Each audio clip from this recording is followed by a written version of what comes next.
Hi, and welcome back to the Pleasing God Podcast, a weekly show focused on helping Christians to think biblically, engage practically, and live faithfully for the glory of God. I'm your host, Jonathan Soul. And I'm your co-host, Caitlin Soul. And today on Imperfect Marriage, we are going to be talking about our origin, our start, our beginning, whatever you want to say. How it started. How it all began. And we are going to talk about our relationship story. Sounds good to me. Who wants to go first?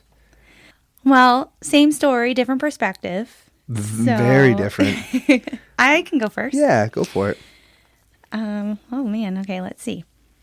So, I went to college out in the North Woods of Wisconsin at this little Bible college, and I was there from 2008 to 2010. And when I came home in 2010, I anticipated finding a job, continuing on with school, and finding a church. Those were kind of the three things that I was going to do when I got back home. And so I got a job and started figuring out my school plan. Took some time to find a church, but finally landed on a church that my mom was going to. Started going. And yeah, I was going for a while, became a member, started to get involved in different ways. So John's dad is the pastor at our church, and he was the pastor then. And I knew your sister, Jenna, from before, like when I was a teenager. We kind of had similar circle of friends. I wouldn't say that we were direct friends for a while, but we had a similar circle. Eventually we became friendly, but so she was at the church, and so I was hanging out with her a little bit more frequently. So I had met you kind of through that, but we never really kind of crossed paths a lot at church or anything. Your story just brings you up to 2012. Yeah, you became a member in the church sometime 2011. Mm-hmm. All right, so let me cut in and give a little bit about my backstory, and we'll where we start to intersect, right? Okay. So I became a member of same church in 2000 and the end of 2008. Maybe it was January of 2009. And I'd grown up in that church my whole life, but really that 2008 is when God really got a hold of my life and became very serious. Became, intentional about living the Christian life. I was 21 years old at that time, and 22, and so yeah, I was 21 when I became a member, and so in the church, and it was quite a different dynamic in the church back in those days. I think I was the only person that was in my 20s, or maybe like me and like one or two other people in the church during that time. And I really just got connected with a bunch of old men. And it was so beneficial for my life during that time. I was hanging out with guys multiple generations older than me, and I was learning from them wisdom. And I was pretty rough around the edges in those days too, but really, desiring to serve Jesus. We'd started outreach ministry, basketball ministry, and I was kind of a little aimless in the sense of like not knowing where to go. I didn't go to college. I didn't do anything like that. And so I was kind of like trying to figure out who am I and God, what do you want from my life? And so I didn't have a real sense of direction, but I knew I wanted to do something, something meaningful. I was into carpentry. I was building houses. So I knew that was a viable path as a career. So I didn't feel like, I was just in like a dead-end job or something. But there was still this sense of, I think I was just like kind of struggling for fulfillment in what I did. And so during this time, I'm living at my parents' house. I start to get a little bit older. I'm getting to my almost mid-20s. 2010, 11. I don't remember you ever becoming a member of the church. I didn't pay much attention. Maybe that was a grace gift from God. I don't know. But I do remember in late 2011, going into that next year, I was really wrestling with a sense of call to ministry. What is it that God wanted out of my life? And I was pretty low feeling as well. Started having those really negative thoughts of, am I ever going to get married? Is my life ever going to start? I'm living at my parents' house. What am I doing? And I remember praying. I was in my bedroom and I just opened my Bible and I began to read Matthew chapter 6, where Jesus is talking about anxiety, and I was flooded with it. And I'm reading through, and he's like, listen, your Father cares about birds. How much more does he care about you? Your Father clothes the grass. How much more does he care about you? And I'm like, I'm hearing these words, I'm reading these words, and then I get to the last part there, and he says, but seek first the kingdom of God and his righteousness, and all these things will be added to you. These things are not all your wants, your needs, though, he's talking about. But all these things will be added to you. But what I read was, but seek first. And I was convicted. I was seeking me first, my comfort, my direction, my path, my goals. And I remember repenting, praying, and saying, God, I'm going to leave all of my future, everything that I don't know is going to happen, that's in your hands. The one thing I want to do is I want to obey this passage. And what does it mean to seek first the kingdom of God and his righteousness? Well, for me, in my understanding, that was to serve the local church. And so I began meeting with some of the elders. We had no student ministry in our church. We had no Sunday school class for high school kids. We had no ministry to this like 7th to 12th grade group. They were in dispersion, and there's only a few of them.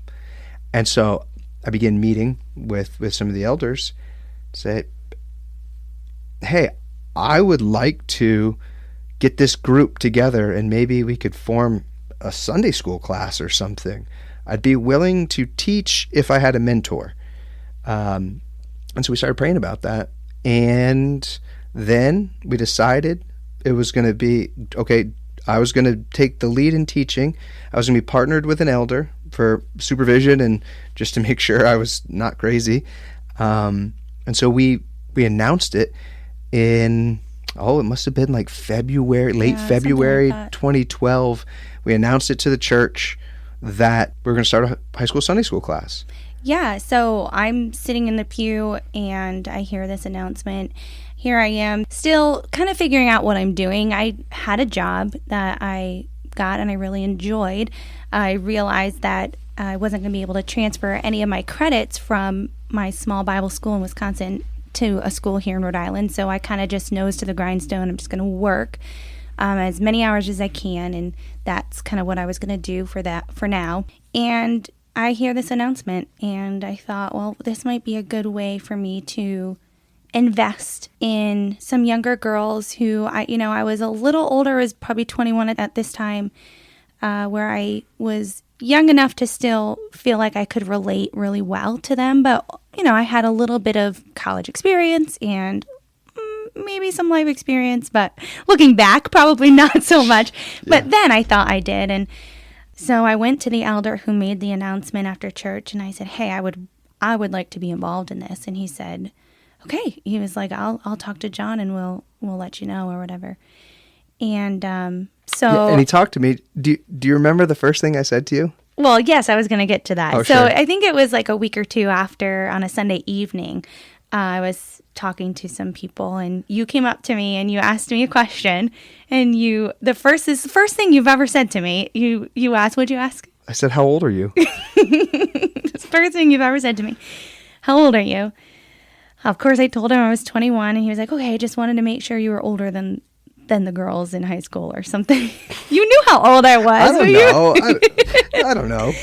Anyway, so yeah, you asked how old I was, and because you wanted to make sure, I was older than the girls. And so, yeah, it was March of 2012 when we first started. Yeah. And so our intersection was you became a helper in Sunday school And that was the first time I ever even took and tried like, teaching a class. Yeah. And So I was there from the beginning. oh man. And we just kind of came together, you, me, and the elder, and we formed a team of Sunday school teachers. Yeah.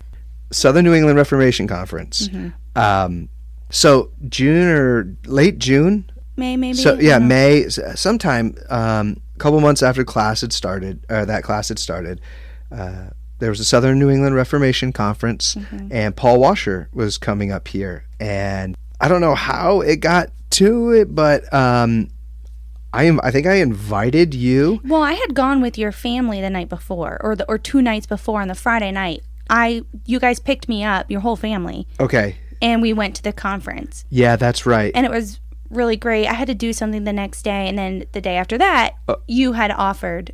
Yeah, because I went up. I was like such a Paul Washer fan in those days. Not that I'm not now, but shocking youth message, all that stuff. Yeah. Anyway, so right, but I wasn't going to be alone with you because we weren't at that level or anything. But it was a Sunday afternoon. Yeah.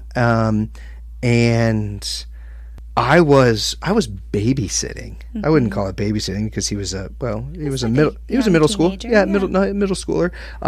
But his family was away, and so he was spending the weekend with me. And I had my red Ford truck, F-150, and the three of us, I pick you up, and you make fun of me for drinking a latte. I remember that. And now that's all you drink. And we go up to North Providence where the conference was. And this was a point in my life that was kind of strange. It was a very strange feeling. I remember we were driving up. We were in my truck. Obviously, I'm driving. Denzel's between us. And I just start asking you some questions. You know, what are you doing? What's your goals? Are you going back to school? What do you want to do? And you just start talking. I'm going up.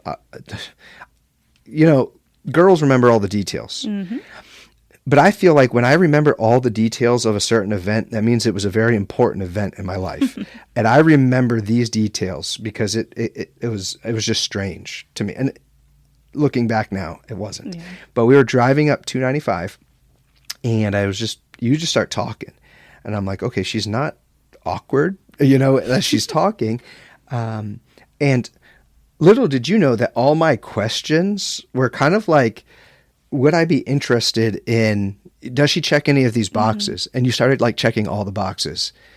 And then there were like boxes that I didn't even know that I had that you started checking. And I'm just listening to you. But as I was taking the right off of that ramp, I remember taking that exit too. Like I remember that. I literally thought and almost said to myself, I was like, I think I could marry this girl. And then I'm like, I'm not dating her. I don't even know her. And it felt really weird. It felt really weird that I had that feeling. And I was like, I just want to go to the conference. Like that feeling came over me and I didn't look for it. I wasn't trying. And so that was the first time I ever felt that way. Yeah, that was the first time that we actually had, because we had talked about Sunday school and the ministry that we were in, but we never really had like a personal conversation. Yeah, and Denzel's in the middle of us, and we're he's not saying a word. We're just going back and forth. I didn't necessarily have those thoughts right away, but you were someone that I had watched. When people ask me, what was it when you knew that Jon could be the one, it wasn't so much our conversations, it was how I watched you in church.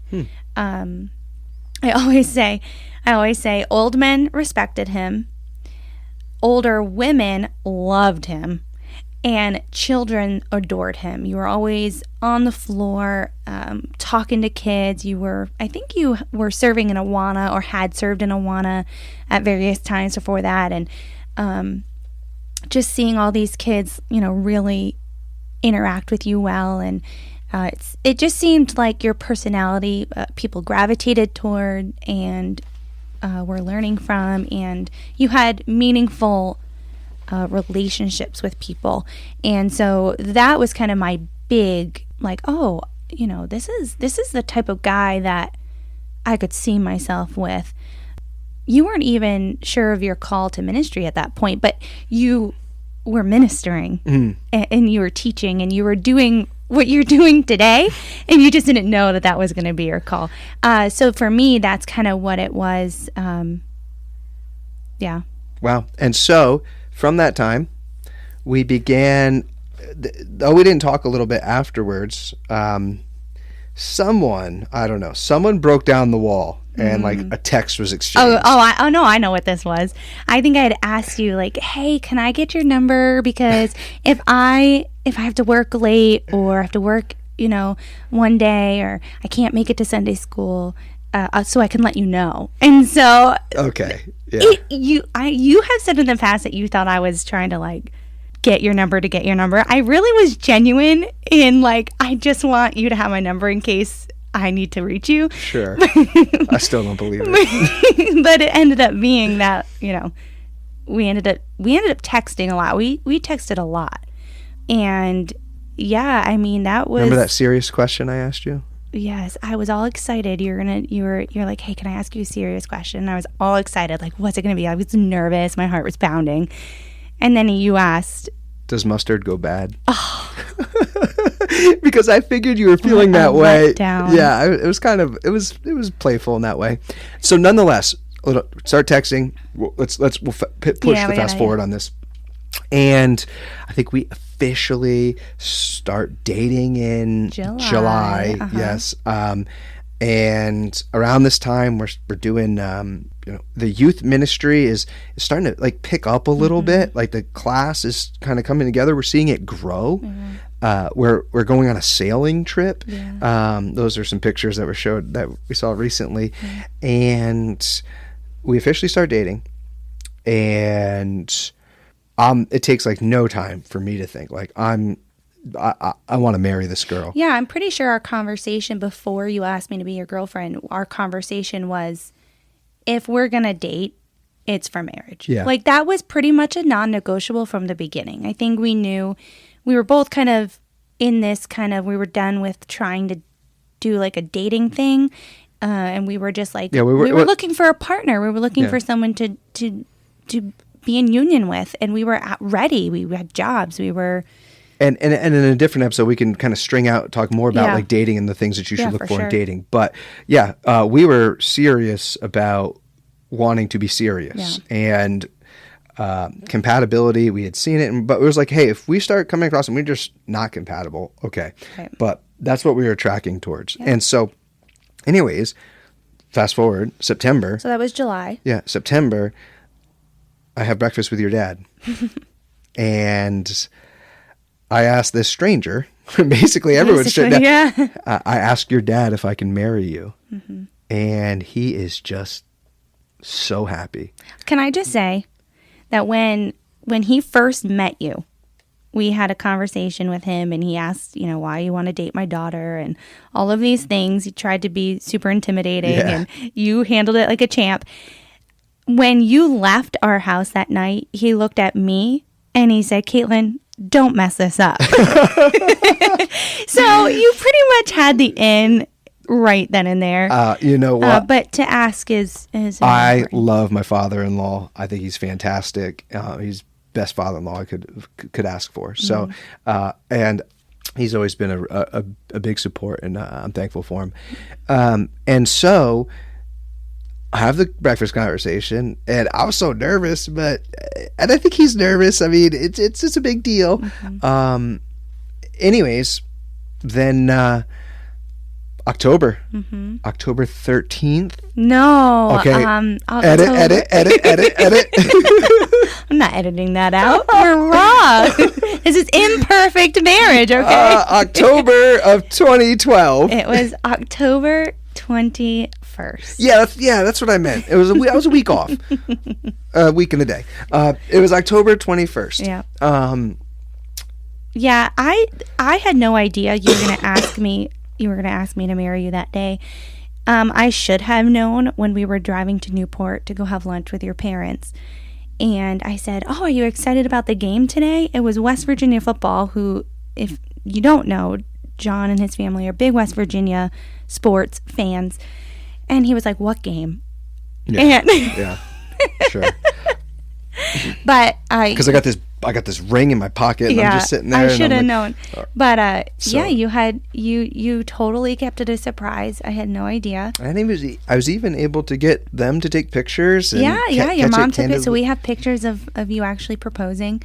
I knew when you started hugging me.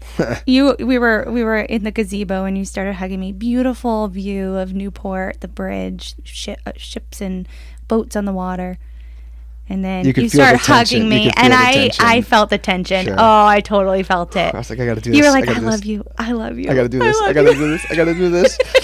Oh, I got to get on my knee right now. Oh. All right. And so it happened, and you said maybe. And No. then, of course not. But we first met each other officially.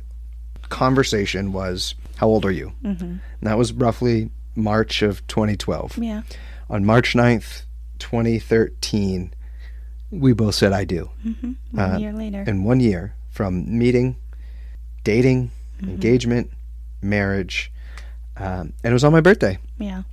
And so that's the origin story. That's how it all started. And we came together because God united our hearts together with a common interest, and that was to be servants of Jesus, to Jesus' people.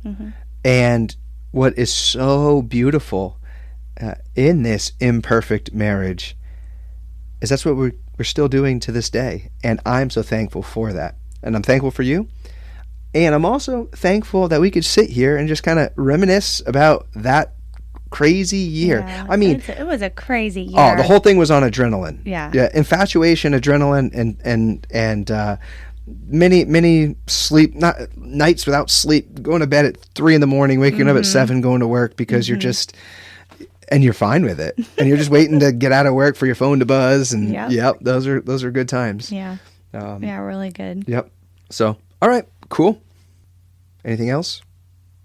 Well, do you want to do our question of the day? Or questions of the day? If you could go to any place in this world and spend, I don't know, a weekend or a week there, where would you go and why? Wow, that's a different. If I could go anywhere in the world and spend a week there, where and why? Oh my goodness, that's really difficult. I have a lot of places in my mind right now that I would want to say. I guess I will say France, mainly because ever since I was a little girl, I had this super huge desire to go to France, and everything was about the Eiffel Tower. I think even my 21st birthday was a surprise party, and it was like Eiffel Tower Paris themed. So, yeah, I'd probably say maybe not specifically Paris. Maybe I would want to visit Paris, but like French countryside and food and all that. But, oh, there's so many good places. That's really tough. Sure. I want to know your answer. So that's going to be my question, too. I want to know your answer. Where would you go for a week? The mountains. Yeah, but what mountains? There's different ranges. Well, since I just finished all the New Hampshire mountains, Yes. Which is a great accomplishment, by the way. Yeah. 48 4,000 footers, New Hampshire. Oh, I thought I was going to get a different question. I'd probably go over to like the Holy Land and maybe do a tour through Turkey of where the 7 churches were. Everything in that area of like where it all began, and walk the streets of Jerusalem, and just experience maybe even go to like Galilee, around the Sea of Galilee where Jesus did all of his miracles. The Red Sea. Yeah, that'd be great. Yeah. So I'd probably, if I had a chance to go there, that's probably where I'd go. Yeah. Yep. So well below sea level, actually, at that point. So. All right, so cool. From the mountains to below sea level. Yeah, there's still some mountains out there. Maybe go up some of the mountains that Jesus went up. Yeah. And there he prayed, right? Yeah. Cool. Well, thanks for listening to the Pleasing God podcast. If you have any questions, we'd love to hear from you. You can reach out at questions@pleasinggodpodcast.org. And remember, 1 Thessalonians 4:3. This is the will of God, your sanctification.